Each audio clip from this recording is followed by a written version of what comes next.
ॐ पूर्णमदः पूर्णमिदं पूर्णात् पूर्णमुदच्यते पूर्णस्य पूर्णमादाय पूर्णमेवावशिष्यते।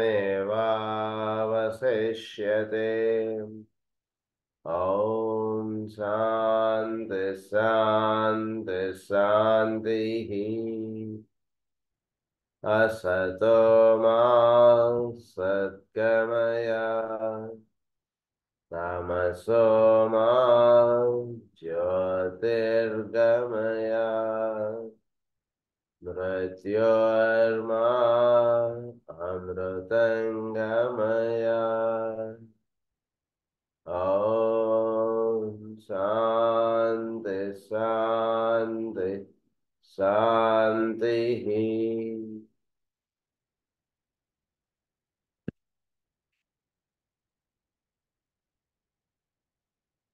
క్లాస్లో మనం వైశాఖ పూర్ణిమ గురించి చెప్పుకొని ముగించుకొని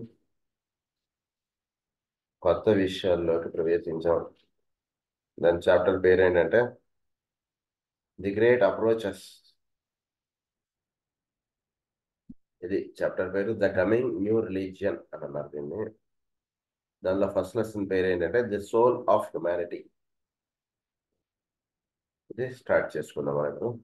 it can be seen therefore that a very difficult interlude is now taking place in the world today. It is one wherein a process is being undergone by humanity which is similar to that which takes place so frequently in the life of an individual. The soul of the world is taking cognizance of outer affairs, preparatory to taking hold of the world situation. ప్రస్తుతం ఒక interlude period అనేటువంటిది నడుస్తోందండి. ఈ interlude period ఏమిటంటే అంటే భవిష్యత్తులో రాబోతున్నటువంటి దానికి ఏ రకంగా మానవ జాతి తయారై ఉండాలి అన్నటువంటి ప్రధానమైనటువంటి విషయంగా ఈ ఇంటర్లూడ్ పీరియడ్లో ప్రధానంగా దాని గురించి ఎక్కువగా ఒక ప్రిపరేటరీ ఆస్పెక్ట్ అనేటువంటిది నడుస్తుంది. భవిష్యత్తులో అంటే ప్రస్తుతం నడవబోతున్నదంతా కూడా యాక్వేరియన్.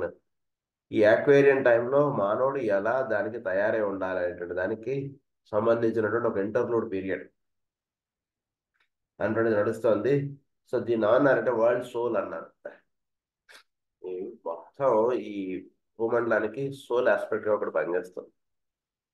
సో ఆ వరల్డ్ సోల్ అనేటువంటిది వరల్డ్ అఫైర్స్ మీద ఎలా దీని మీద స్వామిత్వం సాధించాలి, లేదా దీన్నే మనం ఇంకా తేలిగ్గా అర్థం చేసుకోవాలంటే ఈ ప్రపంచానికి అంతటిగా కూడా కేంద్రంగా ఉన్నటువంటి వాడు, అంటే మొత్తం మానవ జాతిని అప్లిఫ్ట్ చేయడానికి పనిచేస్తున్నటువంటి వాడు సనత్ కుమార్ల వారు.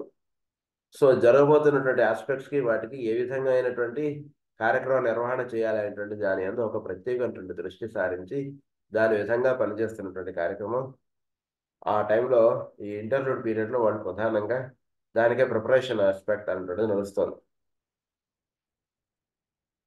In the life of an aspirant such interludes frequently అక్కర్.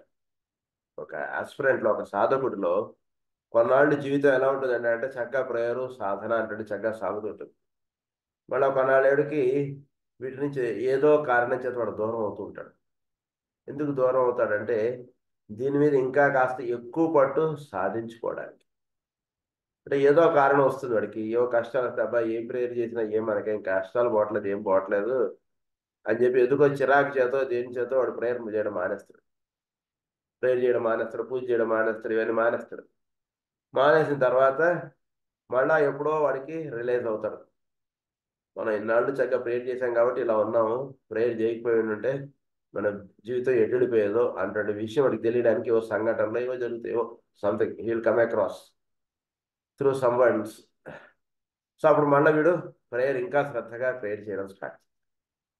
So ఇలాంటి సాధకుడిలో జరుగుతుంటాయి. దాన్ని ఏమన్నారంటే సాధకుడిలో జరిగేటువంటి ఇంటర్లూడ్ పీరియడ్స్ అని చెప్పారు. It has been of frequently occur. The personality is aware of condition of difficulty and of turmoil.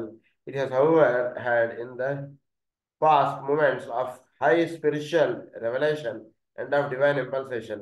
It has been sure of its goal temporarily, and it has known that the soul is the directing factor. Some dim idea of the goal and of the purposes underlying those impulses which have been granted to it by the soul have been vouchsafed.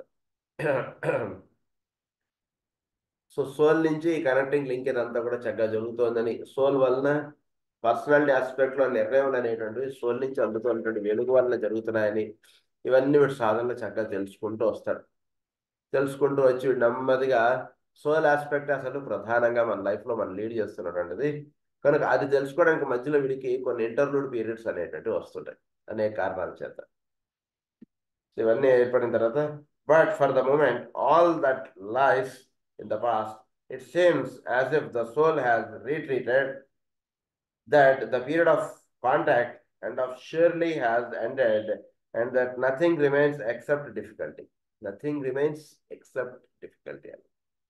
So ఈ soul తోటి connectivity establish చేసుకోవడం అనేటువంటిది వాడికి ప్రధానమైనటువంటి కార్యక్రమంగా నిలబడుతుంది. ఇక మిగిలిన అన్ని కూడా నెమ్మదిగా పక్కకి జరిగిపోతాయి. సాధకుడు మొదట పర్సనాలిటీ ఆస్పెక్ట్గా జీవితం అనేటువంటిది గడుపుతూ వస్తాడు. సో జీవితం గడుపుతూ వస్తున్నటువంటి వాడికి నెమ్మదిగా ఏదో నాకు ఇల్లు ఏర్పడితే కొండకు వస్తానని, ఉద్యోగం వస్తే కొండకు వస్తానని, ఇలాంటివన్నీ నడుస్తుంటాయి. ఇవన్నీ ఇచ్చేసాడు. ఇంకా ఇప్పుడు ఏమడగాలి? ఇప్పుడు మోక్షం ఇస్తే కొండకు వస్తానని, ఏమిటి ఇలా కోరడం, ఇలా కోరుతూ ఉన్నటువంటి వాడు ఏదో కారణం చేత చివరికి అసలు ఈ కోరడం కాదు, లోపల ప్రజ్ఞ అనేటువంటిది ఉంది, ఇది దైవ స్వరూపం, ఇది దాన్ని చేరుటయే సాధన అంటే విషయం వాడు తెలుసుకొని దాన్ని చేరడం మాత్రమే వాడి గమ్యంగా వాడు ఏర్పాటు చేసుకుంటాడు. దానివల్ల అంటే except difficulty, a sense of utility and an urge to be ఫ్రీడ్ from conditions.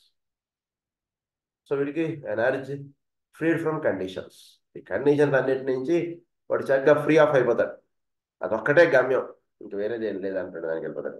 This is frequently of such intensity that all other interest seem డ్వార్ఫ్డ్.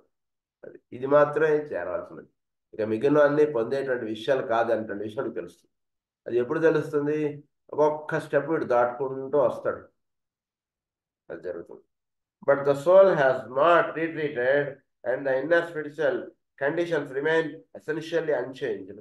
The divine impulses are still there and the soul is but gathering itself for a fresh effort and for a stronger and more determined preoccupation with the affairs of its shadow, its dim reflection, the personality. Soul ఏం చేస్తుందిట అంటే personality మీద చక్కటి link up ఏర్పాటు చేసుకోవడానికి it has its own planning, it has its own timetable, it has its own workings. ఇది ఉంటూ ఉంటాయి సోల్కి ఎప్పుడు కూడా. పర్సనాలిటీ లెవెల్లో వీడు ట్రై చేస్తూ వెళ్తుంటాడు. సోల్ ఆస్పెక్ట్ అంటే వీటిలో రెండు రకాలైనటువంటి జీవితం సాగుతుంటుంది, రెండు రకాలైనటువంటి భావాలు సాగుతూ ఉంటాయి. ఒకటి సోల్ ఆస్పెక్ట్ నుంచి ఒకటి దిగి వస్తుంటుంది, పర్సనాలిటీ ఆస్పెక్ట్ నుంచి వీడు ఒకటి వెళ్ళడానికి ప్రయత్నం చేస్తుంటాడు. సాధనలో కొంచెం జాగ్రత్తగా అవగాహన చేసుకోవడానికి వెళితే లోపలుగా ఈ రెండు రకాలైనటువంటి కార్యక్రమాలు వీళ్ళలో జరుగుతుంటాయి. అది సో ఈ రెండు మ్యాచ్ చేసుకోవడం అనేటువంటిది సాధనలో చక్కగా వాడు ఏర్పాటు చేసుకున్నాడు. ఈ రెండు మ్యాచ్ చేసుకుంటాడు. లేకపోతే ఏమవుతుందంటే సాధనలో సోల్ ఆస్పెక్ట్ నుంచి అందుతున్నటువంటిది వీడు అవగాహనలోకి తెచ్చుకోవడానికి టైం పట్టేస్తుంటుంది. పర్సనాలిటీ ఆస్పెక్ట్ తోటి లింకప్ చేసుకోవడం అనేటువంటిది ప్రయత్నపూర్వకంగా ఉంటుంది. ఈ రకంగా ముందు కొంతకాలం వెళ్ళిపోతుంటుంది లైఫ్లో. The personality what is true of the individual aspirant is equally true of humanity, the world aspirant. So in May 1936, a great forward moving effort of the world and took place, and definite and unchangeable progress was made. This had a threefold effect. 1936లో ప్రధానంగా ఈ మానవ జాతి ఈ రకంగా soul aspect తోటి చక్కటి అనుసంధానం ఏర్పడడానికి ఈ పర్సనాలిటీ ఆస్పెక్ట్లో జరుగుతున్నటువంటి ప్రయత్నంకి పరిపూర్ణత అంటే సిద్ధించడానికి ప్రధానమైనటువంటి కార్యక్రమం ఒకటి చేపట్టారు పరమ గురువులు. అంటే నిజానికి ఇది అవగాహనలోకి తెచ్చుకోవడానికి కూడా చాలా కష్టమైనటువంటి విషయం. ఎందుకంటే మనం చేసుకునేటువంటి సాధనకి వాళ్ళు ఎక్కడో చేస్తున్న దానికి ఏంటంటే అంటే చాలా లింకప్ ఉంటుంది ఎప్పుడు కూడా.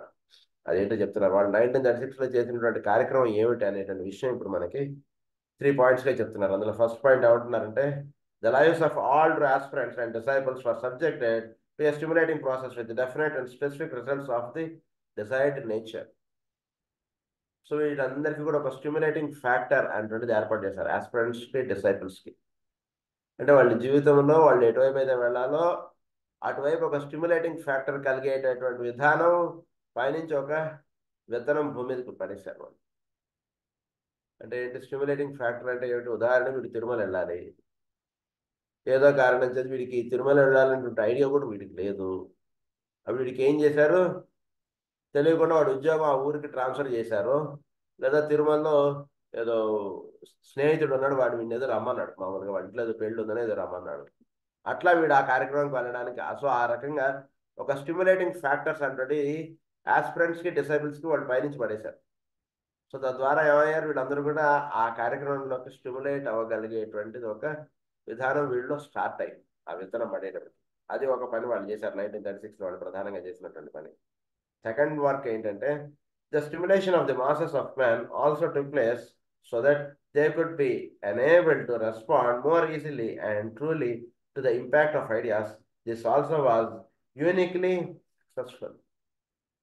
మామూలుగా మామూలు జీవితం గడుపుతున్నటువంటి వాళ్ళు కూడా ఒక స్టిమ్యులేటింగ్ ఫ్యాక్టర్ అనేటువంటిది పైనుంచి దింపారు వాళ్ళు. దింపేవాడికి కొందరు చాలా మంది అన్నట్టు అంటే మానవ జాతిలో చాలా మంది 1936లో అంటే మీరు ఊహించండి అసలు. సో అప్పుడు చాలా మందికి ఈ సాధన అంటే దాని మీద దృష్టి ఏర్పడటం, ఈ పరమ గురువులు వీళ్ళు ఇచ్చినటువంటి కార్యక్రమాన్ని ఎలా యాక్టర్ ఎడ్యుకి తమని తాము రెడీ చేసుకోవాలనే విషయాల మీద వాళ్ళకి తెలియకుండా ఒక ఇంట్రెస్ట్ అనేది జీవుల్లో స్టార్ట్ అయిపోయింది. సో అది సెకండ్ వర్క్. ఆ రకంగా వాళ్ళు చాలా సక్సెస్ అయ్యారు. అంటే చాలా మందికి సోల్ ఆస్పెక్ట్ మీద ఒక ఇంట్రెస్ట్ పెరగడం, తర్వాత ఈ సాధన అనే విషయాలు చక్కగా వాళ్ళ అవగాహనలోకి తెచ్చుకోవడం, ఈ విషయాలను కూడా ఆచరణలోకి తెచ్చుకోవడం, వీటి మీద ఒక తెలియనటువంటి ఒక ఆసక్తి అనేటువంటిది జీవులకి ఎంతో ఎక్కువగా కలిగింది అని చెప్తున్నారు. అది సెకండ్ వర్క్ వాళ్ళు చేశారు. థర్డ్ వర్క్ ఏం చేశారంటే the hierarchy of souls who have achieved freedom and whom you call the planetary hierarchy were able to approach closer to humanity and to establish a more definite relationship and a closer contact than had been possible at any time since mid-Atlantean times. So, hierarchy of souls who have achieved freedom అన్నారు. చాలా ముఖ్యమైనటువంటి పదాలు ఇవి. Hierarchy of souls who have achieved freedom. Achieved freedom అంటే ఏమిటి? Freedom in the aspects of the three kingdoms, three lower planes. ఈ three lower ప్లేన్స్లో వాళ్ళకి అంటే వాళ్ళ ముందు అలా ధనరాశులు పోసేసినా, వాళ్ళ ముందు ఎన్నో ఇష్టాలయ కలిగించేటువంటివి ఏవి పెట్టినా వేటికి వాళ్ళు లొంగరు. అది కాదండి మన సంస్థకి వాళ్ళు ఎంతో డొనేషన్ ఇస్తున్నారట, వాళ్ళు ప్రేయర్కి రెగ్యులర్గా రారట, కానీ వాళ్ళ కర్మఫలం అనేటువంటి మీరు తొలగించేస్తే చాలా బాగుంటుందండి. నేను మన ఆశ్రమం నిలబడాలంటే ఇలాంటి వాళ్ళకి మనం కొంత సహాయం చేయకపోతే తప్పదండి, ఇలాంటివి చెప్పారనుకోండి, యూ కెనాట్ డూ ఎనీథింగ్ అని చెప్తారు. వాళ్ళ అవసరం లేదు, వాళ్ళ ధనం తీసుకెళ్ళిపోమని చెప్పండి. అదే ఇంకోటో అంటే దేని మీద వీళ్ళకి ఇదేమీ పనిచేయదు అనమాట. వీడు మనవాడు, వీడు ఎంతో సాధన చేసుకుంటూ వస్తున్నాడు, వీడిని ఎలా మనం కాపాడాలి, ఇలాంటివి ఏమి వాళ్ళు ఉండదు. ఫ్రీడమ్ ఫ్రమ్ అండ్ ఫ్రీడమ్ అనే వర్డ్ వాడారు కదా, అది చెప్తున్నాను. అచ్యూర్డ్ ఫ్రీడమ్ అని చెప్తున్నారు కదా, hierarchy of souls who have achieved freedom. So ఈ త్రీ లోవర్ ప్లేన్స్లో జరిగేటువంటి ఏ విషయాలు వీళ్ళని బంధించవు. సో అలా జీవిస్తూ ఉన్నటువంటి వాళ్ళని ది హైరార్కీ ఆఫ్ సోల్స్ అన్నమాట. వాళ్ళ ముందు ఏది ఇచ్చినా సరే నిధి చాలా సుఖమా, రాముని సన్నిధి సుఖమా అన్నటువంటిదిగా. సో అలా వాళ్ళు జీవించినటువంటి వాళ్ళందరినీ కూడా హైరార్కీ ఆఫ్ సోల్స్ అంటారు వాళ్ళు. సో వాళ్ళు మానవ జాతి మధ్యలో వాళ్ళు ఉండి వాళ్ళు అలా జన్మలు తీసుకుని వీళ్ళందరూ కూడా అప్లిఫ్ట్ అవ్వడానికి కావాల్సినటువంటి ఏర్పాటు వాళ్ళు వచ్చి చేశారట. hierarchy were able to approach closer to humanity and to establish a more definite relationship and a closer contact, and that had been possible at any time since mid-Atlantean times. This result was more universal than had been anticipated. This was the third of the great approaches made by the hierarchy toward humanity. Great approaches అన్నది అంటే పూర్తిగా మానవుల మధ్యలో సాధారణమైనటువంటి జీవితం గడుపుతున్నటువంటి మధ్యలో వాళ్ళు వచ్చి పుట్టారండి. అంటే ఒక షిరిడి సాయిబాబా, ఒక రామకృష్ణ పరమహంస, ఒక మాస్టర్ ఈకే, ఒక మాస్టర్ సివివి, ఇలా వీళ్ళందరూ వచ్చి పుట్టారు అనమాట. అలా పుట్టారు వాళ్ళు. Made by the hierarchy towards humanity. The success of these approaches is largely based on the intensity of the desire found in the world aspirants. Intensity of desire found in the world aspirants. అంటే వీళ్ళు ఒక తెలియనటువంటి అటువంటి వారిని సేవించాలి, అటువంటి వాళ్ళని మనం వాళ్ళని మనం బాగా మనం పూజించాలి అనేటువంటి భావములు యాస్పిరెంట్స్లో ఎక్కువగా ఉంటుంది. సాధన చేసుకుంటున్నాం, మనకు కూడా అనిపిస్తుంటుంది కదా, పరమ గురువులు మన మధ్యలో ఉండి వాళ్ళు మనకి డైరెక్ట్గా మనకి దర్శనం అది ఇచ్చి వాళ్ళు ఏదైనా టీచ్ చేస్తుంటే వినాలని, వాళ్ళని సేవించాలని. సో అలా యాస్పిరెంట్స్లో ఉన్నటువంటి వరల్డ్ ఆఫ్ సోల్స్ని ఫ్రీడమ్గా ఉన్నటువంటి వాళ్ళని కోరడం అనేటువంటిది యాస్పిరెంట్స్ అనేటువంటి చేయడం చేత వీళ్ళందరూ వచ్చి భూమి మీద పుట్టారు అని చెప్తున్నారు. Among those who have on their side established also a way of approach through meditation and service, their numbers being phenomenally greater than at any previous time. The year 1936 saw the hierarchy made a step forward, thus was unprecedented. I had almost said unexpected in its experience. This was due to the worldwide activity of the new group of world servers. ఈ new group of world servers జీవుల్లో, ఈ ఆస్పిరెంట్స్లో పరమాత్మని లేదా పరమ గురువుల్ని వీడిని సేవించాలనేటువంటి భావం వాళ్ళు బాగా ఇచ్చారు. ఒక అంతర్యామిని సేవించాలి, అంతర్యామి అనేటువంటి వాడు ఒకడు భూమి మీద పుట్టాలి, ఇలాంటి ఎక్కువగా వాళ్ళు ఆ థాట్స్ అనేటువంటి జీవులకి ఇవ్వడం చేత ఈ వరల్డ్ ఆఫ్ సోల్స్గా ఉన్నటువంటి వాళ్ళు హూ హావ్ అచీవ్డ్ ఫ్రీడమ్ అని అన్నారు చూసారా, వాళ్ళు ఈ భూమి మీద పుట్టి జీవులకు అంతర్యామి యొక్క స్పర్శ అనేటువంటిది ఇవ్వడానికి వీళ్ళు ఎక్కువ కారణాలుగా నిలిచారన్నమాట. అది సో అది చెప్తున్నారు. I would like here to call your attention to the phrase the hierarchy of souls, which will release free from the three worlds. With the point of view, you are quite familiar, and you will recognize this is there lies a large measure of selfish purpose, inevitable and someday to be eliminated, but at the stage definitely present and perhaps desirable because it provides the adequate incentives towards the needed effort. The freedom, however, to which I refer is the achieved success of the soul to move and act and manifest with freedom in the three worlds as well as on its own higher plane. This is a point seldom, if ever, emphasized. The soul itself, the ego, has its own task to do, which might be expressed as being the reverse of that with which the personality is familiar. So సోల్కి ఎప్పుడు కూడా soul లెవెల్లో జరుగుతున్నటువంటి కార్యక్రమం కొంచెం personality లెవెల్లో కొంచెం భిన్నంగా ఉంటుంది. అంటే సోల్ లెవెల్లో తీసుకున్నటువంటి నిర్ణయం పర్సనాలిటీ లెవెల్లో ఇప్పుడు ఏం పని మనం తిరుమల వెళ్ళాల్సింది, ఏం పని ఏం లేదు కదా, ఊరికే తిరుమల పోదాం అనిపిస్తుంది ఏమిటి అన్నటువంటి విషయంగా ఉంటుంది. లేదా ఇంట్లో వాడు ఎవడో మనం తిరుమల పోదామా అని అంటుంటాడు, వీడికేమో ఏం ఇప్పుడేం పనిలే, మొన్ననే 2 నెలల క్రితం వెళ్ళి వచ్చాం కదా, మళ్ళీ ఇప్పుడు పోవాల్సిన పనే ఉంది అన్నటువంటిగా ఉంటుంది. కానీ లోపల సోల్ నుంచి ఒక కనెక్టివిటీ అన్నటువంటిది ఎస్టాబ్లిష్ ఉన్నప్పుడు, సోల్ లైఫ్ లీడ్ చేస్తున్నప్పుడు వీడికి ఒక ఇంపల్సెస్ అనేటువంటి పైనుంచి దిగి వస్తుంటుంది. అది వీడి చక్కగా గమనించుకోవాలి, అది చెప్తున్నారు. సో పర్సనాలిటీ ఈజ్ అన్ఫెమిలియర్ అన్న పర్సనాలిటీ అది ఆఫ్ దట్ విచ్ అది as learning of the reverse of that with which the personality is familiar. అంటే పర్సనాలిటీ ఫెమిలియర్గా ఉంటుంది, దానికి రివర్స్గా ఉంటుంటుంది జరిగేటువంటి కార్యక్రమం. ఏదో ఉదాహరణకి ఏదో దసరాలు అంటే మనం విజయవాడ కనకదుర్గ టెంపుల్కి వెళ్ళాం, కానీ వీడు ఏదో ఏదో కాశీకి వెళ్దామని ఏదో అంటాడు, వీడికి ఏంట్రా వీడు ఇట్లా మాట్లాడుతున్నాడు అన్నట్టుగా ఉంటుంది. సో అలాంటి కొన్ని జాగ్రత్తగా అవగాహన చేసుకోవాలి. It has to learn to be at home and to function effectively in the world of human being and there to carry forward the plan. He has to learn to be at home and to function effectively. ఇప్పుడు at హోమ్గా ఉండాలి అంటే వీడు ఎక్కడ ఉండాలో స్థిర సుఖ వాసం వేసుకుని అక్కడ ఉండాలి. సోల్గా వీడు ఉంటూ ఉంటే అప్పుడు వీడికి చక్కగా వీడికి దర్శనం అవుతుంది. Effectively in the world of human living and there to carry forward the plan. Such is the task of the hierarchy, and I felt that a statement of their peculiar problem and the difficulty of free activity which is necessarily involves would prove both of interest and of enlightenment to those who read these papers. ఇవన్నీ కూడా ఎవరైతే ఇప్పుడు నేను చెప్తున్నటువంటి పాఠాన్ని చక్కగా చదువుకుంటున్నారో వాళ్ళకి ఈ చెప్పబడేటువంటి విషయంను, అంటే ఈ ప్లాన్ అనేటువంటిది పైనుంచి దిగు వస్తుంటుంది సోల్ లెవెల్కి, అది వీళ్ళు ఆచరణలో పెట్టుకుంటూ వెళ్ళడం అటువంటి కార్యక్రమం వీళ్ళకి చక్కగా దర్శనం అవుతుందని చెప్తున్నారు. From the highest standpoint, the hierarchy was unable to make a definite steps forward in 1936 as the result of the work done in the last 50 years. Having made it, it became necessary to stabilize the position and from the point then reached to lay plans for the next move to be taken on behalf of humanity.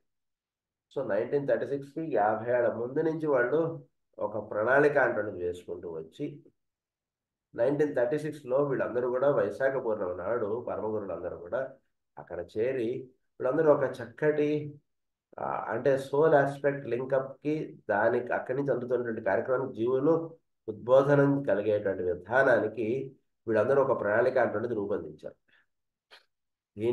దీంట్లో భాగంగానే గాయత్రి మంత్రం ప్రతిరోజు చేసుకోమని ఇవ్వడంలో పరమార్థం.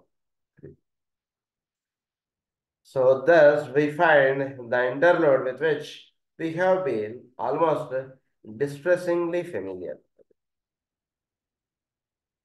You may have been led to expect some great onward sweep, some clear time of reaping off some spectacular climax of happenings, when all that occurred was an interim of relative silence and a period wherein nothing seemed to occur. It was natural for the majority to experience a sense of disappointment, a reaction which was almost equivalent in some cases to loss of faith and a feeling of emotional fatigue and mental futility, which tried many to the utmost. It is wise to remember that their reactions do not affect the issue and in no way retard the event. చాలా మందికి ఏమైపోయింది అంటే 1936 అప్పటికి ఒక ఏమిటి ఎంత చేసినా మానవ జాతి అప్లిఫ్ట్ అవ్వట్లేదనో ఇలా ఒక నిరుత్సాహము ఒక నిస్సహాయతలో ఉన్నామే మనం ఎట్లా దీని మీద అన్నటువంటి భావం అన్నటువంటిది వాళ్ళందరిలో చాలా మందిలో కరిగిపోయింది. కానీ వీళ్ళు చేస్తున్నటువంటి కార్యక్రమం ఎక్కడ ఆపలేదు. తద్వారా ఈ ఇంటర్లూడ్ పీరియడ్లో మానవుల్ని ఒక చక్కటి జీవన విధానం అంటే వీళ్ళకి ఇవాళ ఆధ్యాత్మికతతో కూడినటువంటి దానిలో వీళ్ళు ప్రధానంగా పనిచేయడం అంటే చేశారు వాళ్ళు.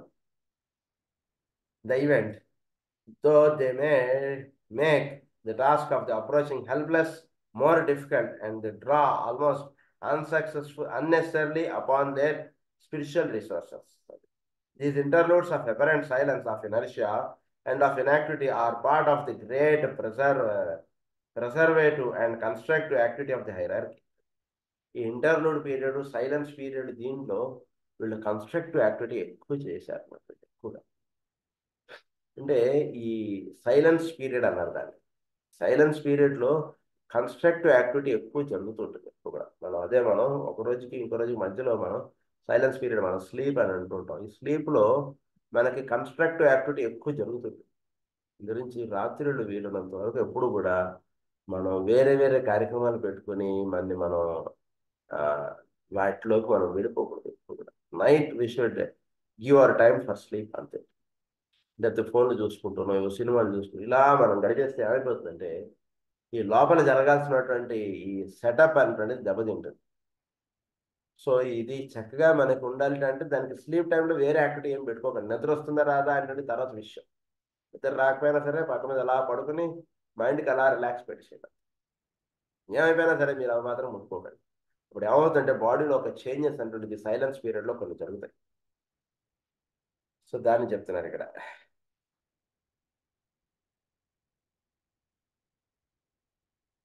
ఇన్ నేచర్ అది hierarchy to these interludes work intelligently and understanding with the law of cycles. They must not forget that they live in the world of seeming and have no real freedom in the world of reality. No real freedom in the world of reality. అంటే ఏంటి? పని లేకుండా ఉండడం అంటే ఎప్పుడు ఉండదండి అంటే విషయం అని చెప్తున్నారు. సైలెన్స్ పీరియడ్ కదా ఇప్పుడు ఏంటి, ఇప్పుడు సెలవులు ఇచ్చేసారు, సెలవులో ఏముంటుందని చదువుకునేది అంటే ఎప్పుడు ఉండదు. చదువుకునేవాడికి ఎప్పుడు కూడా సెలవుల్లో చదువుకునేది ఉంటుంది, స్కూల్ తెరిచినప్పుడు ఉంటుంది. హాలిడేస్ అంటున్నది ఉండదు నిజంగా చదువుకునేవాడికి. ఎగ్జామ్ అయిపోయింది అంటే నెక్స్ట్ ఎగ్జామ్కి ఏమిటి, నెక్స్ట్ మనం ఏంటి, ఈ పీరియడ్లో మనం వేరేది ఏం నేర్చుకోగలం ఏమిటి అంటుండే దాని మీద దృష్టి ఉంటుంది. కానీ వాళ్ళు సెలవు ఇచ్చేసారు, అమ్మయ్య హాయిగా మనం రిలాక్స్గా కూర్చోవచ్చు అంటున్నది ఉండదు వాళ్ళకి. So in the world of రియాలిటీలో నో రియల్ ఫ్రీడమ్ అంటున్నారు. Of streaming they must not forget that they live in the world of seeming and have no real freedom in the world of reality. In May 1938, at the time of full moon, the Council of the Hierarchy, to which I have several times referred in the past, convened and the plans for the immediate future were laid down. 1938లో వీళ్ళు ఒక కొత్త ప్రణాళిక అనేటువంటిది రూపొందించారు. I would remind you of something we are very apt to forget. The plans for humanity are not laid down for humanity to determine its own destiny. The plans to meet the immediate human emergency and the plans to make possible a closer relationship between humanity and the hierarchy were established. హ్యుమానిటీకి plan ఎప్పుడు చేయడానికి ఉండదు. హ్యుమానిటీకి emergency conditions ఏవి రావచ్చు, దానికి మనం ఏ విధంగా తయారై ఉండాలి. వాడి జీవితం వాడి ఇష్టం. వాడికి ఒక లైఫ్ అనేటువంటిది ఇచ్చారు. వాడి జేబులో ఒక 100 రూపాయలు పెట్టి వాడిని పంపించారు. వాడు ఆ 100 రూపాయలు ఎలా ఖర్చు పెట్టుకుంటాడు ఏంటనేటువంటిది వాడి జేబులో ఉన్నప్పుడు వాడి ఇష్టం అంతే. వాడు ఎవడు కూడా పని చేయించుకున్నాం మనం. పని చేయించుకున్న తర్వాత వాడి చేతిలో డబ్బులు మనం ఇచ్చేయడమే మన పని. కానీ నువ్వు డబ్బులు ఇస్తే నువ్వు ఏవో ఇది చేస్తా అది చేస్తా, నీకు డబ్బులు ఇవ్వనంటే పోలీస్ కంప్లైంట్ ఇస్తాడు. చూడండి, నా చేతి పని చేయించుకున్న డబ్బులు ఇవ్వనంటున్నాడు అంటాడు. డబ్బులు ఇచ్చేయడం మన పని అంతే. డబ్బులు ఇచ్చేసిన తర్వాత వాడు అట్లా ధనాన్ని ఎలా వినియోగించుకుంటాడు అనేటువంటిది వాడి ఇష్టం. వాడికి ఒక లైఫ్ అనేటువంటిది ఇచ్చాక అది వాడు ఎలా వాడుకుంటాడు అనేటువంటి వాడి ఇష్టం. ఎక్కడో కూడా వీళ్ళు వాడు కంట్రోల్ చేసేటువంటిది ఆస్పెక్ట్స్ లేదు అక్కడ. సో అయితే వీళ్ళ వర్క్ ఎటువైపు సాగింది అంటే, వాడి జీవితం, మానవుడి జీవితం ఎట్లా టర్న్ అవ్వచ్చు, వాడికి ఎటువంటి కండిషన్స్లో మన హెల్ప్ అవసరం అవ్వచ్చు అన్నటువంటి విషయంగా వాళ్ళు దానికి తయారై వాళ్ళు నించుని ఉన్నారు. వాళ్ళు నీ జీవితం నీ ఇష్టం, నువ్వు వాళ్ళు పిలిస్తే ఏ కారణాల చేత మానవుడు వాడి హెల్ప్ గురించి మనం పిలవచ్చు. సో వాటిలో మనం రెడీగా ఉందాం అన్నటువంటిదిగా వాళ్ళు ప్లాన్ చేసుకుని వాళ్ళు ఉన్నారు. అది ఇక్కడ చెప్తున్నారు. And the plans is made possible. A closer relationship between humanity and the hierarchy were established. The problem before hierarchy of master, speaking in large and general sense, is to intensify the activity and the consequent potency of that hidden power by thus bringing into the fore in human lives the needed changes in our civilization can be produced. So, నెమ్మదిగా ఏం చేశారంటే to intensify the activity and the consequent potency of that hidden power. ఈ hidden పవర్గా ఉంటుంది అంటే వాళ్ళు జీవుల్లో వాళ్ళుగా ఎటువంటి వైపుగా వెళితే వాళ్ళు అప్లిఫ్ట్ అవుతారో అటువంటి వైపుగా వాళ్ళు వెళ్ళేటువంటి విధంగా వాళ్ళు జీవించేటువంటి కార్యక్రమం వాళ్ళగా తట్టేట్టుగా వీళ్ళు ఏర్పాటు చేసి పెట్టారు. అది ఇక్కడ చెప్తున్నటువంటి వాళ్ళ కార్యక్రమం. By thus bringing into the fore in human lives the needed changes in our civilizations can be produced. The average man worked from the organization angle and having visioned some illuminating idea. So the average man ఏం చేశాడు, work from the organization angle and having visioned some illuminating idea, he begins to build the outer physical form which will house and express it. The planet hierarchy, working under the inspiration of the divine vision as it is embodied in the plan, seeks to evoke a response to the plan in every human heart. Seeks to evoke in every human heart. అంటే వాళ్ళు చేసినటువంటి plan ఎలా చేశారంటే, ప్రతి human బీయింగ్కి వాడి హార్ట్లో yes మనం తిరుమల వెళ్ళాలి అంటే భావం వాడికి కలిగేట్టుగా వాళ్ళు చేసి పెట్టారు. And by fostering and fanning that response to evoke not only a mental understanding but also an aspirational desire. Mental understanding కాదండి, దాని అందు వాడికి ఇష్టత పెరగాలి. ఆస్పిరేషనల్ డిజైర్ అన్నది కలగాలి. మెంటల్ అండర్స్టాండింగ్ వస్తే సరిపోదు. ఉదాహరణకు హోమియోపతి ఉంది, ఎలోపతి కన్నా homeopathy better, allopathy side effects ఇలా ఏదో చెప్పి ఊరుకుంటే వాడికి సరిపోదు. వాడికి దాని అందు ఒక ఇష్టత అంటుండేది లోపల నుంచి వాడికి కలగాలి జీవుడికి. అటువంటి ఏర్పాటు వాళ్ళు చేసి పెట్టారు. These together will produce finally the emergence of the plan upon the earth and thus express a conditioning factor in human affairs. So, eటువంటి emergence of the plan upon earth. So, ఒక conditioning factor గా వాళ్ళు పెట్టేశారు జీవులకి. When there are a sufficient number of people who are in conscious touch with their souls, then the sheer weight of their numbers plus the clarity of their intentions and their widespread distribution over the face of the earth must necessarily become effective. అంటే ఏం జరుగుతుంది, వీళ్ళు ఎవరెవరైతే soul లెవెల్లో వీళ్ళు uplift ఉన్నారో, ఎవరెవరైతే సోల్గా వాళ్ళు జీవించడానికి వాళ్ళు సంసిద్ధులై వాళ్ళు సాధనలో నిలిచారో వీళ్ళందరూ కూడా ఒక గ్రూప్ ఆఫ్ సోల్స్గా అయ్యి వాళ్ళకి చేసేటువంటి కార్యక్రమం భూమి మీద ఒక ఎఫెక్టివ్గా ఒక ఆ, మార్పు తీసుకొచ్చేటువంటి విధంగా ఏర్పాటయ్యేటువంటి విధానాన్ని వాళ్ళు పెట్టారు. అంటే ఎవరెవరైతే ఉదాహరణకి గవర్నమెంట్ జాబ్లో వాళ్ళు చేరున్నారు, లేదా ఏదో కాంట్రాక్ట్ బేసిస్లో వాళ్ళు చేరున్నారు, వీళ్ళందరూకి ఒక ప్రభుత్వం ఒక విధానం అనేది ఏర్పాటు చేసేవాడికి వీళ్ళందరూ ఆ కార్యక్రమాన్ని చక్కగా చేసుకుంటూ వెళ్ళడం చేత వీళ్ళందరినీ చూసి వీళ్ళందరూ ఓన్లీ కాంట్రాక్ట్ పోస్టులు అంతే. కానీ ప్రభుత్వం ఇచ్చినటువంటి పని వీళ్ళు చక్కగా చేయడం చేత మిగిలిన వాళ్ళకి ఈ పని అందు ఒక ఇష్టత అనేది కలిగేటువంటిది ఏర్పాటు చేశారు. అంటే వాళ్ళు ఎలా చేసుకుంటూ వచ్చారంటే చాలా ప్రేమపూర్వకంగా చాలా జాగ్రత్తగా మానవుని మలుచుకుంటూ వస్తున్నారు. అంటే ఇట్స్ నాట్ దట్ సింపుల్. పిల్లాడికి ఏబిసిడి రాకపోతే బెత్తం పట్టుకుని ఏబిసిడి రాస్తా లేదా అంటున్నదిగా రాయించలేదు. అది చాలా సులభం, చేతిలో బెత్తం పట్టుకుని రాయించడం ఏబిసిడిలో. కానీ ఇక టీచర్ గారు ఎలా చేశారట అంటే వాడికి స్కూల్కి రావాలన్నట్టు ఇష్టం వాడికి వాడుగా కలగాలి, వాడికి వాడుగా ఏబిసిడి రాయడం అటువంటిది ఇష్టత కలగాలి, వాడికి వాడిగా చక్కగా చదువుకోవడం అటువంటిది ఇష్టత కలగాలి. ఇలాంటిదంతా కూడా వాడిలో ఎటువంటి మార్పులు తీసుకురావడం చేత వీటి మీద ఇష్టత అంటున్నది కలుగుతుంది అనేటువంటిది వాళ్ళు బాగా ఆలోచించి ఆ రకమైనటువంటి ప్రణాళికలో వాళ్ళు బాగా బిజీగా అయ్యి వాళ్ళు పనిచేశారు. అది చాలా ముఖ్యమైనటువంటి విషయం చెప్తాను కండి. Must necessarily become effective. These people will then bring about changes of such far-reaching importance that the culture of the future will be as far removed from us today. So will then bring about changes of such far-reaching importance. ఏదైతే ముఖ్యమో అవి మాత్రం ఉంచేసి మిగిలినవన్నీ కూడా వీళ్ళు తీసి పక్కన పెట్టారు. చాలా ముఖ్యమైన విషయం. అంటే మనం ఏం చేస్తామంటే మనం అవన్నీ కూడా మనం పెట్టుకుని మనం పూజ చేయాలన్నటువంటిదిగా మనది ఉంటుంది.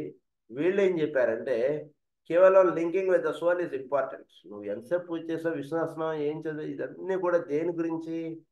మీ లోపల విష్ణు ఉన్నాడు, వాడితో అనుసంధానం చెందడానికి ఇదంతా. సో లోపల నుండి పరమాత్మతో అనుసంధానం చెందడానికి విష్ణుస్నామం రానవసరం లేదు. అది వస్తే అది చదువుకుని అది చేరవచ్చు, అది రాకపోయినా కూడా నువ్వు ఆయనతో లింకప్ అవ్వచ్చు. దాన్ని ఏ విధంగా వీడిని లింకప్ చేయాలి? ఎందుకంటే విశ్వనాథం చదవమంటే వీడు చదువుతాడు, వీడు చదవడు, అనేక రకాలుగా ఉంటున్నాడు చూడు.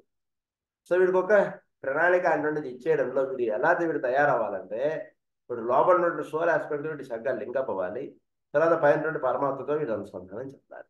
ఇది వీడికి ఇవ్వడేటువంటి కార్యక్రమం. ఇప్పుడు గురు పూజలు అటెండ్ అవుతాడా, వీడు ఒక హోమియో సర్వీస్ చేస్తాడా, లేదా రోజు విశ్వాసం చదువుకుని పూజ చేస్తాడా, ఏం చేస్తాడు అనేటువంటిది ఇమ్మెటీరియల్, టోటల్లీ ఇమ్మెటీరియల్. ఏ చేస్తా అనేది అనవసరం. You should have a link with the soul and finally link with the higher or Vishnu or someone. అది జరగాలి జీవుల్లో. అది వాళ్ళు ప్రధానంగా కార్యక్రమం వాళ్ళు పెట్టుకున్నారు. Removed from us today as ours assets in its turn is removed from that of the these people. Importance that the culture of the future will be as far removed from us today as ours in its turn is removed from that of the Red Indians who roamed for centuries over the American continent and of whose positions the white race took charge. అలా అయితే వాళ్ళ నుంచి white race ఈ red Indians చేతుల్లో నుంచి ఈ white race వాళ్ళు ఎలా అయితే ఛార్జ్ అనేది చూపించుకున్నారో అలా జీవుల్లో వీళ్ళు ఈ విధంగానే జీవించాలి, ఈ సాంప్రదాయం ఈ పద్ధతి ఇవన్నీ పక్క పెట్టించేసారు గురించి. అంటే కంపారిజన్ కాదు, కానీ మనకి ఏం చేస్తారు మాస్టర్ గారు అందరూ షర్ట్ వేసుకున్న పూజ చేసే చెప్పి పెట్టారు. వేరే చోట ఎక్కడ చేస్తారు షర్ట్ వేసుకున్న పూజ? మన దగ్గర షర్ట్ వేసుకున్నా మనం పూజ చేసేస్తాం. అంటే ఏంటి ఇక్కడ అర్థం చేసుకోవాల్సిన విషయం ఏంటంటే పూజ అనేటువంటిది ప్రధానం, పూజ చేయడం అనేటువంటిది రావాలి, చక్కగా పూజ చేయాలి. సో రూల్స్ అనేటువంటివి ఎక్కువ పెట్టేస్తే వీళ్ళు ఏమైపోయారు, వీళ్ళందరూ కూడా ఆ పూజలు పురస్కారాలు అన్నీ వాళ్ళకి సంబంధించిందండి. మనం ఊరికే గుడికెళ్ళి దండం పెట్టుకుంటే మన పని అయిపోతుంది అంతే అటువంటిదిగా ఉన్నారు. కానీ అలా కాదు, ప్రతివాడు పూజ చేసుకోవాలంటే విషయం తీసుకురావాలంటే వీడికి రూల్స్ రెగ్యులేషన్స్ తగ్గించేసారు. రూల్స్ శుభ్రంగా టిఫిన్ తిని పూజ చేసేయి, ఎవరు ఇస్తారు ఇది రూల్స్ ఇవన్నీ? ఇట్లా ఏమీ తినకుండా మధ్యాహ్నం 1 గంటల దాకా కూర్చొని పూజ చేయండి చెప్పేవాళ్ళు చాలా మంది ఉన్నారు. కానీ శుభ్రంగా కడుపు నిండా టిఫిన్ తినేసి పూజ కూర్చో అని చెప్పి వాళ్ళు ఎవరుంటారు మనకి? సో ఈ రకంగా రూల్స్లో కొన్ని రెగ్యులేషన్స్ అంటే చేస్తారు, అది చెప్తున్నారు. This then is the task of the workers in the field of human affairs to awaken the soul ray to potency in the life of each human being, beginning with those whose mental equipment and assured integration would warrant the belief that, once awakened, they would use the new forces at their disposal with a measure of wisdom and planned constructive intention. Wisdom and planned constructive intention. ఇది ఏర్పడిన వాళ్ళు ప్రతి వాడికి. వాళ్ళకి ఏంటిట next task? This then is the task of the workers in the field of human affairs to awaken the soul ray to potency in the life of each human being. So ప్రతివాడి యొక్క soul అంటే చక్కగా awaken అయ్యి beginning with those whose mental equipment and assured integration would warrant the belief that, once awakened, they would use the new forces at their disposal. ఇప్పుడు రోజు prayer చేస్తాడు, ఆ prayer చేసి జియో యోన ప్రచోదనం అయింది, అదే వాడు వినియోగంలోకి తెచ్చుకుని రోజు దాన్ని వాడుకొని వాడు పని చేసుకోవడం అంటే వీడి కార్యక్రమంగా పెట్టారండి. అంటే వీడికి వీడు సోల్ ఆస్పెక్ట్కి లింకప్ అనేటువంటిది ఇచ్చిన తర్వాత వీడు ఏం చేస్తాడంటే మానవుడు వాడు సోల్ని వాడు చేసేటువంటి కార్యక్రమంలోకి దాన్ని దింపుతాడు. వాడు అసలు నిజానికి జరగాల్సింది మినిస్టర్ గారు కదా చూడాల్సింది, అంతా చుట్టూతో అన్నటువంటి వీడు కాదు కదా, వాడు పిఏనో వాళ్ళు కాదు కదా చేయవలసినటువంటి కార్యక్రమం. మినిస్టర్ గారు డైరెక్ట్గా ఫీల్డ్లోకి దిగాలి, వాడు ఆయన ఎక్కడేం జరుగుతోంది ఏంటనేటువంటి విషయం, ఎక్కడ ఎలా స్టెప్స్ తీసుకోవాలి. సో సోల్ ఆస్పెక్ట్ డైరెక్ట్గా లైఫ్ ఆస్పెక్ట్ అది హ్యాండిల్ చేయడం స్టార్ట్ చేసింది అనుకోండి, వీడి లైఫ్ చాలా అద్భుతంగా ఉంటుంది. సో అది మానవుడికి సహజంగా వాడికి బోధపడేటువంటిది, సహజంగా వాడు ఆ విధంగా జీవించేటువంటి విధానాన్ని పరమగురులు అందిస్తున్నారు. అది అంతమించి వాళ్ళు ఏం చేయట్లేదు. అంటే మానవుడికి ఏదైతే వాడు మెయిన్గా వాడు పొందాలో అది వాడికి తెలుసుకుంటే వాళ్ళు చాలు, వాళ్ళు అంతమించి వాడు కోరుతున్నది ఇంకేం లేదు. The question we shall first discuss are as follows. What are the psychological advantages of somewhat understanding the nature of the egoic ray? What intelligent use can be made by psychologists of the fact that the soul ray is determined and recognized? So ఇక్కడ బేసిక్గా మనం కొన్ని question వేసుకోవాలి. అసలు soul and egoic రే అని తెలుసుకోవడం వల్ల ఏమిటి వినియోగం? మనం అవన్నీ చదువుకొని వచ్చాం. So what is the benefit that we gained by knowing what is our egoic ray or what is our soul ray first, and how it can be used in our regular life aspect? ఈ విషయం కొంచెం చక్కగా అవగాహనలోకి తెచ్చుకోవాలి మనం first. అసలు దాని గురించి కొన్ని పాయింట్స్ చెప్తున్నాం. Early in this state as we dwelt, అది మనం ముందు ఇవన్నీ చెప్పుకున్నాం మనం. We must not forget the aspirants are increasing all over the world. Perhaps the simplest way to proceed is to state some of the developments which will manifest when the ray of the soul is admitted and recognized and developed. మనలో కొన్ని developments అనేటువంటివి వస్తాయి ఎప్పుడైతే soul రే అనేటువంటిది మనల్ని direct చేస్తోంది, soul మనల్ని lead చేస్తోంది అంటే విషయం తెలుసుకుంటే, ఇక్కడ ఒక 4 పాయింట్స్ చెప్పారు. ఆ పాయింట్స్లో మనం చక్కగా మార్పు అనేటువంటిది తెలుసుకోవచ్చు. అందులో ఫస్ట్ పాయింట్ ఏమని చెప్తున్నానంటే, the solution of the present world conflict. This conflict now amounts in the material sense almost to an empathy, the results of soul contacts on human beings and the effect to be seen in the personality life might be cited to be as follows. ఒక conflict అంటే start అవుతుంది ఎప్పుడైనా సరే. మనం ఈ class ఈ పుస్తకాలు చదువుకునే తర్వాత అంతకుముందు మన లైఫ్ వేరు, ఈ పుస్తకం చదువుకోవడం అయిపోతుంటే మన లైఫ్ వేరు. చక్కగా అవగాహన చేసుకుంటే ఒక కాన్ఫ్లిక్ట్ స్టార్ట్ అవుతుంది మనకి. అదేంటో చెప్తున్నారు. అందులో ఫస్ట్ పాయింట్లో నెంబర్ 1 పాయింట్ ఏంటంటే, conflict, turmoil, opposed loyalties, inner warfare, A collision of divergent views. మనలో 2 రకాల భావాలు స్టార్ట్ అయిపోతాయి. ఒకటి సోల్ లైఫ్ అంటున్నారు, అదేదో చెప్తున్నారు. మన పర్సనాలిటీ లైఫ్, మన ఇవన్నీ ఉంటాయి. ఏంటి ఎటువైపు వెళ్ళాలి? ఇటువైపు వెళ్ళాలా, కుడివైపు వెళ్ళాలా, ఎడమవైపు వెళ్ళాలా, తిరుమలకి వెళ్ళాలా, లేదా ఈ సెలవుల్లో ఇంకేదైనా ఉద్యోగం చేసుకుని 4 రూపాయలు ఏదైనా ఇది చేయాలా, ఏం చేయాలి, మనం ఎట్లా జీవించాలి, ఎట్లా జీవించడం కరెక్టు? ఇలా ఒక కాన్ఫ్లిక్ట్ అనేటువంటిది స్టార్ట్ అయిపోయింది మనలో ఈ పాటికి. అది చెప్తున్నారు. ఈ కాన్ఫ్లిక్ట్ ఒకటి వచ్చి ఉంటుంది మీ బుర్రలో ఈ పాటికి అంటున్నారు. అదొక ఫస్ట్ పాయింట్. సెకండ్ పాయింట్ ఏమంటున్నారంటే, a sensitive to ideas this amounts in the early stages to a flexibility of response amounting almost to instability and producing constant change of view point. Sensitivity to ideas, మనలో కలిగేటువంటి ఐడియాస్లో ఒక sensitivity అనేది start అయింది. అంటే ఏమవుతుంది మనలో, this amounts in the earlier stages to a flexibility of response. మనం accept చేసేటువంటి వర్క్స్ కానీ వీటిలో కానీ ఒక ఫ్లెక్సిబిలిటీ అనేటువంటిది స్టార్ట్ అవుతుంది. దానివల్ల ఏం జరుగుతుందంటే amounting almost instability and producing constant change of view point. This leads eventually to a sensitivity to the intuition which will enable an individual to distinguish promptly between the unreal and the real. వీటిలో ఒక తర్జన భర్జన అంటారు చూసారా, చేద్దామా వద్దా, వెళదామా వద్దా, ఉందామా, ఏం చేద్దాం, ఇలాంటివి వీటిలో ఒక బుర్రలో హాయిగా ప్రశాంతంగా జీవిస్తున్న వాడి బుర్రలో ఒక ఈ సోల్ ఆస్పెక్ట్ అటువంటి దిగేటప్పటికి వీడిలో లైఫ్లో ఒక తెలియనటువంటి ఒక డిస్టర్బెన్స్ అటువంటిది స్టార్ట్ అవుతుంది బుర్రలో. అది చెప్తున్నారు. అన్రియల్కి రియల్కి ఏంటి, ఏది సత్యం ఏది అసత్యం, ఏది నిత్యం ఏది అనిత్యం, ఏది శాశ్వతం ఏది అశాశ్వతం, ఇలాంటివి తెలుసుకోవడము. ఏది శాశ్వతం ఇటువైపు ఉంది కదా, మరి అశాశ్వతం వైపు మనం ప్రయాణిస్తున్నాం ఏమిటి, అటు కాదు కదా ఇటు వెళ్ళాలి కదా, ఇది కదా మన క్లాస్లో చెప్పారు, కానీ బయట ప్రపంచం అంతా ఈటని చూపిస్తుంది ఏమిటి, మరి మనం ఎటువైపు వెళ్ళాలి, ఏది కరెక్టు, పుస్తకంలో చదువుకున్నది కరెక్టా, బయట చూస్తున్నది కరెక్టా, లేదా మన చుట్టూతా ఫ్రెండ్స్ అందరూ ఒకటి చెప్తున్నారు, మనకు భాగవతం ఒకటి చెప్తుంది, ఏది కరెక్ట్, ఎటువైపు వెళ్ళాలి అంటే ఇలాంటి ఒక తర్జన భర్జన వీళ్ళు స్టార్ట్ అవుతుందని చెప్తున్నారు ఆయన. తర్వాత ఇంకోటి ఏం జరుగుతుంది అంటే a process of detachment. This is a difficult and painful process of laying down the lines of demarcation between the soul and the personality. This inevitably produces at first separation and divided interests, leading later to a submergence of personal interests in those of the plan and the absorption of personal desire in the aspect of the soul. The aspect of the soul లో personality ఇదంతా detach అయిపోతుంది. చాలా అంటే లైఫ్లో ఏమైపోతుందంటే వీళ్ళు ఒక detachment అంటే స్టార్ట్ అవుతుంది సోల్ ఆస్పెక్ట్ లింకప్ అయ్యడానికి. ఇంతకుముందు ఎవరెవరైతే వీడికి ఇంపార్టెంట్ ఫ్రెండ్స్గా వాడు నిలిచారో వాళ్ళందరూ ఇంపార్టెంట్ కాదు నాకు అంటే వీడికి తెలిసిపోతుంది. మీరు వాడితోటి స్నేహం ఫ్రెండ్షిప్ చేసి ఏమిటి ఉపయోగం, పడతాడు ఫ్రెండ్షిప్ తోటి పెద్ద ఉపయోగం లేదు. మాస్టర్ గారు చెప్తారు, వాళ్ళు చెప్తారు మనకు మాస్టర్ గారు ఒకటే వ్యూ చూస్తారు, వీడితో పని ఏమైనా ఉందా వాడితో కలిసి పని చేస్తారు, లేదు వాడితో కటాఫ్గా ఉంటారు, వాడికి మందు కంటే మంది ఇచ్చి పంపించేస్తారు, అంతే చెప్తే వాడితో ప్రత్యేకమైనటువంటి ఉండదు. వాడు ఏదైనా కొంచెం ఏదైనా సరే మన ఇద్దరం కలిసి పని చేద్దాం అంటారు మాస్టర్ గారు, వాడితో కలిసి పని చేయడం ఇది ప్రణాళిక అంతే. ఊరినే సరదాగా కబుర్లు చెప్పుకునేటువంటి వాళ్ళు పెట్టుకోరు వాళ్ళు.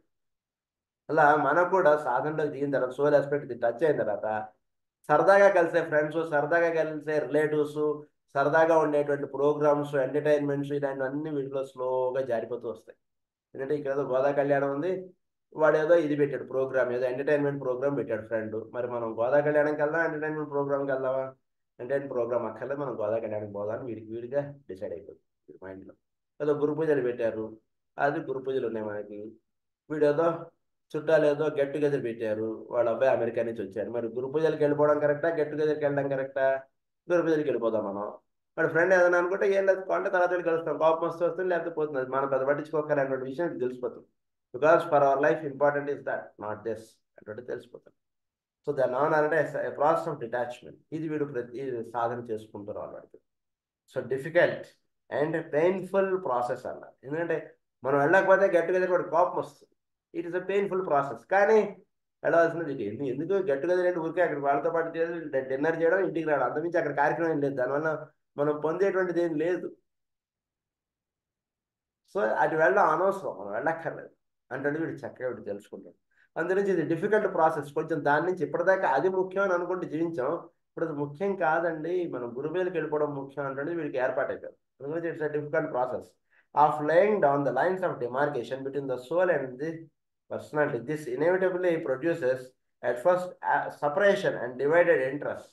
ఇంట్రెస్ట్ అన్ని డివైడ్ అయిపోతాయి, ఇదే అదా ఏది కావాలి నీకు, మాస్టర్ సివి గారు గురుపూజలు కావాలా ఇది కావాలా, so divided interest leading later to a submergence of personality interest. ఈ సబ్మెర్జెన్స్ ఆఫ్ పర్సనాలిటీ ఇంట్రెస్ట్ ఏవైతే అవన్నీ ముంచేస్తాడు, ఇవన్నీ అవసరం లేదనుకుంటాడు, వదిలేసుకుంటాడు. And those of the plan, in those of the plan చోట్ల ఒక ప్లాన్ ఉంటుంది, సోల్ ఆస్పెక్ట్ కాదు అందుతుంది, అది ప్రధానంగా వీడు ఏర్పాటు చేసేసుకుంటాడు. మిగిలిన నాకు అక్కర్లేదు, నాకు రాజ్యం అక్కర్లేదు, నేను వెళ్ళాల్సినటువంటి మార్గం వేరని చెప్పారు దేవార్త మహర్షి. పరమగురు మైత్రేయుల వారు ఆయన ఒక ప్రణాళిక అంటున్నది, పురాణ పురుషులు ఈ భూమి మీద కొట్టబోతున్నాడు, మైత్రేయుల వారు మా గురువు, ఆయన ఇచ్చినటువంటి ప్రణాళికలో నేను వెళ్ళిపోతున్నాను, నాకు రాజ్యంతో నాకు సంబంధం లేదు, నువ్వు చూసుకోండి వదిలేక అలా ఉంటారు. submergence of personal interests in those of the plan, and absorption of personal desire in the aspects of the soul. అది జరిగిపోతుంది. And the fourth point లో ఏమవుతుందంటే a period of creativity due to the third aspect of the soul, which is the creator aspect. This development will produce definite habit changes in the physical plane life of the aspirant. Creativity అంటే start అయిపోతుంది వీళ్ళలో.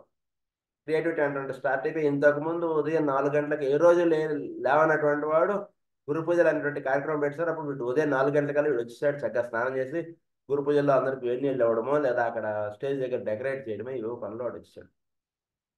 So that is called the creative aspect in his life అని చెప్తున్నారు. అది జరుగుతుంది. This development will produce definite habit changes in the physical plane life of the aspirant. It will lead to the consecration of the disciple to certain types of endeavor summed up in the worlds of artistic career. So చక్కగా ఆ విధంగా వీడు వెళ్తారు. So ఈ విధంగా first పాయింట్లో world కాన్ఫ్లిక్ట్లో 4 points మనకు explain చేశారు. మిగిలిన విషయం మనం నెక్స్ట్ క్లాస్లో చదువుకుందాం. స్వస్తి ప్రజాభ్య పరిపాలయంతాం న్యాయేన మార్గేణ మహీం మహీషాః గోబ్రాహ్మణేభ్యः శుభమస్తు నిత్యం. లోకాः సమస్తాः సుఖినో భవంతు. లోకాः సమస్తాः సుఖినో భవంతు. లోకాः సమస్తాः సుఖినో భవంతు. ఓం శాంతి శాంతి.